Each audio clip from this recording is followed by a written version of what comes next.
ரெண்டு பேருக்கு நடுவுல தான் போட்டியே. ஒன்னு டிவிகே, இன்னொன்னு டிஎம்கே. இந்த எலெக்ஷன்ல தான் சென்னையில் இருக்கக்கூடிய திமுக அதிமுகவில் இருக்கக்கூடிய ரொம்ப சீசன்டான கிரவுண்ட் ஒர்க் பண்ணக்கூடிய நபர்களாலேயே கணிக்க முடியல இந்த தெருவுலேருந்து எத்தனை வாக்குகள் நமக்கு வரும்.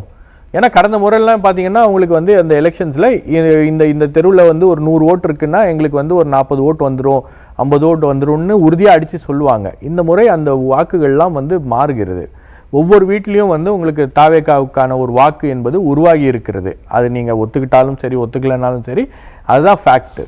அப்போ சென்னை போன்ற இடங்களில் இந்த மாதிரியான ஒரு புது ஃபோர்ஸ் வரும்போது உங்களுக்கு ஆப்வியஸாக அதுக்கு ஒரு அட்ராக்ஷன் இருக்குது, அதுக்கு ஒரு ஸ்டார் வேல்யூ இருக்குது, ஒரு ஃபேண்டம் இருக்குது. உங்களுக்கு கட்டமைப்பு ரீதியாக பார்த்தீங்கன்னா உங்களுக்கு திமுக அதிமுக போன்ற கட்டமைப்பு இல்லாமல் இருக்கலாம் உங்களுக்கு.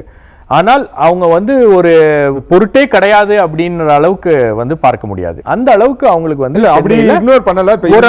ஓரளவுக்கு சென்னையில வந்து அவங்களுடைய பிரச்சாரமும் சரி அதே போல அவங்களுக்கான வரவேற்பும் வந்து பல இடங்கள்ல இருக்கிறது அப்படின்றத நம்ம பார்க்கிறோம்.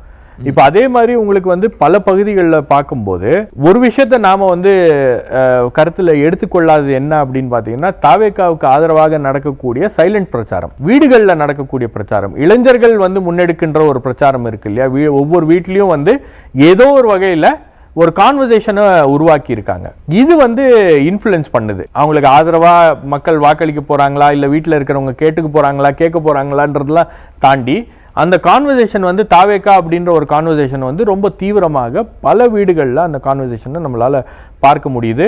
நாமளும் போய் பேசணுன்னா நாங்கள் திமுக அதிமுகவுக்கு தாங்க ஓட்டு போடுவோம், ஆனால் இந்த வாட்டி எங்கள் பசங்கள்லாம் வந்து மாற்றி ஓட்டு போட சொல்கிறாங்க, புது கட்சிக்கு ஒரு வாய்ப்பு கொடுக்க சொல்றாங்க, விரும்பி வர்றாங்க, ஒரு மாற்றம் வேணும்னு பசங்க சொல்கிறாங்க, நாமளும் வந்து யோசிக்கலாமான் இருக்கோம் அப்படின்ற அளவில் மக்கள் வந்து அப்படி பேசக்கூடிய ஒரு நிலைமையும் உருவாக்கி இருக்காங்க. இது வந்து என்ன காரணம் அப்படின்னு பார்த்தீங்கன்னா தாவேக்காவுடைய அந்த ஒரு விஎம்ஐ இருக்கு இல்லையா, விஜய் மக்கள் இயக்கம், அந்த கட்டமைப்பு வந்து தொடர்ச்சியாக ஏதோ ஒரு வகையில் அவங்க வந்து பல இடங்கள்ல வேலை பார்த்துட்டு இருக்காங்க.